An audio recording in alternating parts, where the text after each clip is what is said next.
அனைவருக்கும் வணக்கம். வரும் 2026 சட்டசபை தேர்தல் குறித்து பல்வேறு யூகங்கள் உலா வருகின்றன.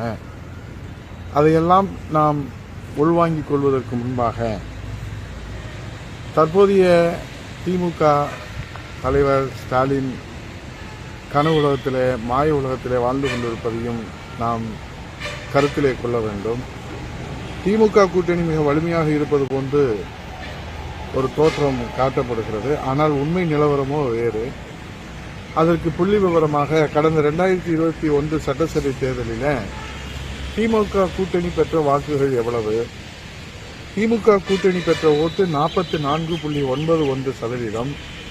இதில் திமுக 37.7%, காங்கிரஸ் 4.27%, விசிக 1%, சிபிஐ 1.09%, சிபிஎம் 0.85% என்று புள்ளி விவரங்களாக செய்திகள் வெளியிடப்படுகிறது.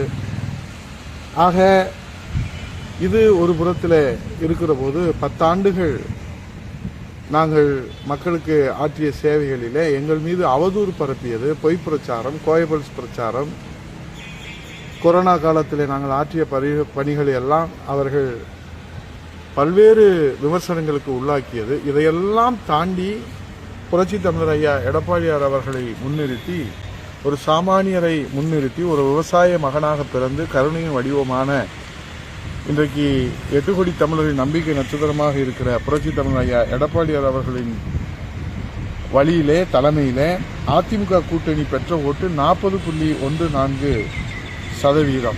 ஆக 43 தொகுதிகளிலே 1,92,000 வாக்குகளை பெற்றிருந்தால் அண்ணா திராவிட முன்னேற்ற கழக கூட்டணி வெற்றி பெற்றிருக்கும். புரட்சி தமிழர் ஐயா எடப்பாடியார் முதலமைச்சராக வந்திருப்பார். தமிழகத்தின் தலையெழுத்து மாறியிருக்கும். இதில் அதிமுக 33.29%, பாட்டாளி மக்கள் கட்சி 3.80%, பாரதிய ஜனதா 2.62%, தேமுதிக 0.43% புள்ளி விவரங்கள் நமக்கு தெரிவிக்கிறது. இந்த கூட்டணிகளுக்கு இடையே உள்ள ஓட்டு வித்தியாசம் நாம் ஓட்டு சதவீதத்திலே பார்த்தால் 2.42% நமக்கு விவரங்கள் கிடைக்கிறது.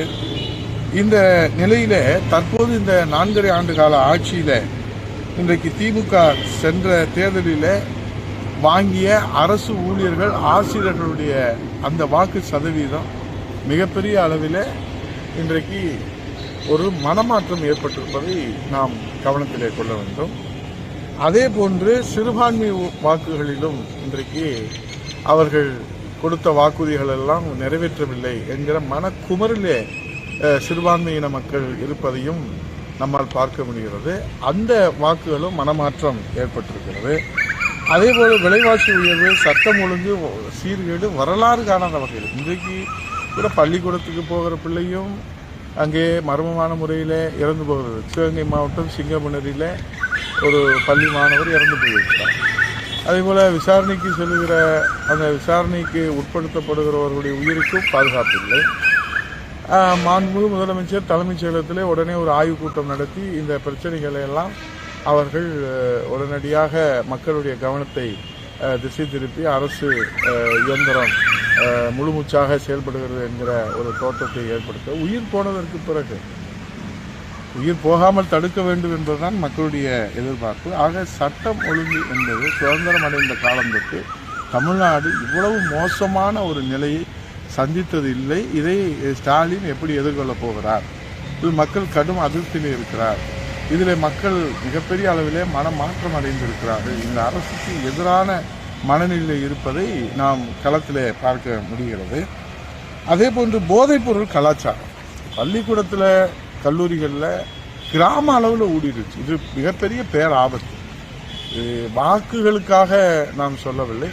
நம்முடைய வாழ்க்கை கேள்விக்குறியாகிவிடக்கூடாது. தமிழ் இனத்தினுடைய வாழ்க்கை, வாழ்வாதாரம் கேள்விக்குறியாகிவிடக்கூடாது என்பதிலே தான் இன்றைக்கு இந்த கிராம அளவிலே போகிற வரை இந்த அரசு வேடிக்கை பார்க்கிறது என்பது இதுவரை நாம் தமிழ்நாட்டிலே பார்க்காத ஒன்று. மாண்புமிகு எதிர்க்கட்சித் தலைவர், வருங்கால முதலமைச்சர் புரட்சி தமிழர் எடப்பாடியார் சட்டமன்றத்தில் தொடர்ந்து இன்றைக்கு அதை குரல் கொடுத்து வருகிறார்கள். ஆனால் நேரலையை அவர்கள் உடனே துண்டித்து விடுகிறார்கள். இப்போது புரட்சி தமிழர் ஐயா எடப்பாடியாருடைய எழுச்சி பயணத்தில் மக்கள் தன்னெழுச்சியாக பேரலையாக புறப்பட்டு ஆதரவு தர இருக்கிறார்களே, நேரலையை துண்டித்த முத்துவேல் கருணாநிதி ஸ்டாலின் அவர்களே, நீங்கள் புரட்சித் தமிழர் எடப்பாடியார் எதிர்க்கட்சி தலைவருடைய நேரலையை துண்டித்து ஜனநாயக படுகொலை செய்தீர்களே. இன்றைக்கு ஜனநாயகத்தை காப்பாற்றுவதற்காக தாய் தமிழ்நாட்டு மக்கள் புரட்சித் தமிழர் ஐயா எடப்பாடியாருடைய எழுச்சி பயணத்தில் பேரலையாக புறப்பட்டு வரவேற்க காத்து கொண்டிருக்கிறார்களே. நீங்கள் என்ன செய்ய முடியும் முத்துவேல் கருணாநிதி ஸ்டாலின் அவர்களே என்று மக்கள் உங்களை பார்த்து கேட்கிற கேள்வி உங்களிடத்தில் இன்றைக்கு நான் முன்வைக்க கடமைப்பட்டிருக்கிறேன். ஆகவே இன்றைக்கு அரசு ஊழியர்களின் கோபம், ஆசிரியர்களின் கோபம் திமுகவுக்கு வாக்கு வங்கி இழப்பை ஏற்படுத்தி இருக்கிறது என்பதுதான் இந்த தேர்தலுடைய நிலவரம். ஆகவே இதையெல்லாம் கணக்கு போட்டு பார்த்தால் அனைத்து இந்திய அண்ணா திராவிட முன்னேற்ற கழக தலைமையிலான புரட்சி தமிழர் ஐயா எடப்பாடியார் முதலமைச்சராக முன்னிறுத்தி நாம் அமைத்திருக்கிற இந்த கூட்டணி என்பது வலிமையான கூட்டணியாக, மக்கள் ஆதரிக்கிற வரவேற்கிற கூட்டணியாக, சாதகமாக மக்கள் விரும்புகிற சாதகமாக உள்ள கூட்டணியாக இருக்கிறது.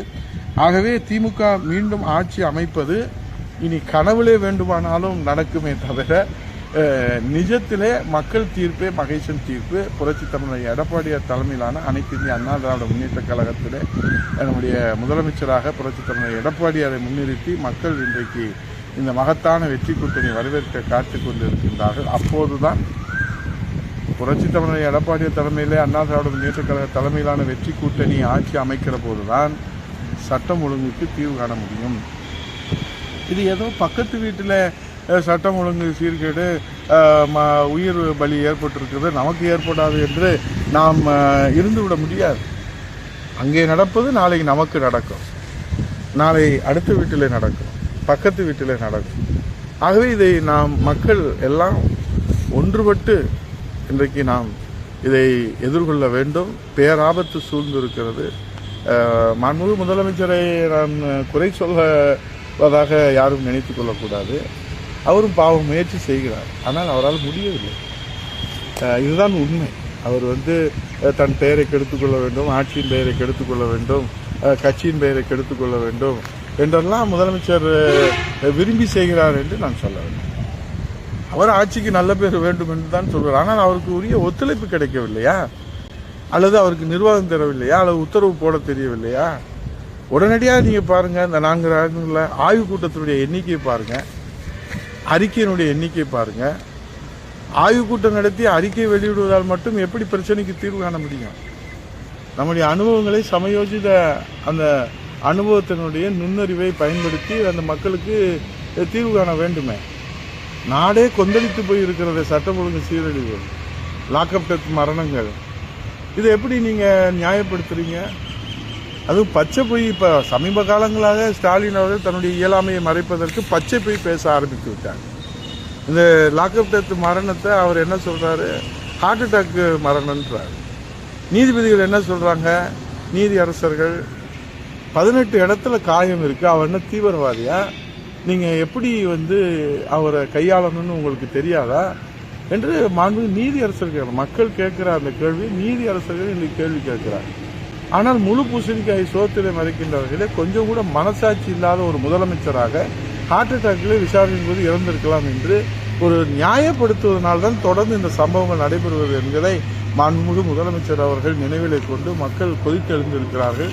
இந்த கொந்தளிப்பு இந்த ஆட்சியை தூக்கி எரியும் என்பதை சொல்லி ஆட்சி மாற்றத்திற்கு மக்கள் தயாராகிவிட்டார்கள். ஆகவே நீங்கள் கனவுலகிலே வாழ்ந்து கொண்டிருக்கிறீர்கள். இனி கனவிலே தான் ஆட்சி அமைக்க முடியும். திமுக மக்கள் ஆதரவால் அமைக்க முடியாது என்று சொல்லி மக்களை சிந்திப்பீர், வாக்களிப்பீர். இரட்டையிலே புரட்சி தமிழர் ஐயா எடப்பாடியாருடைய எழுச்சி பயணம் வெற்றி வாகை சூட பேரலையாக அணிவகுத்து வாரீர் வாரீர் என்று கூறி விடைபெறுகிறேன். நன்றி, வணக்கம்.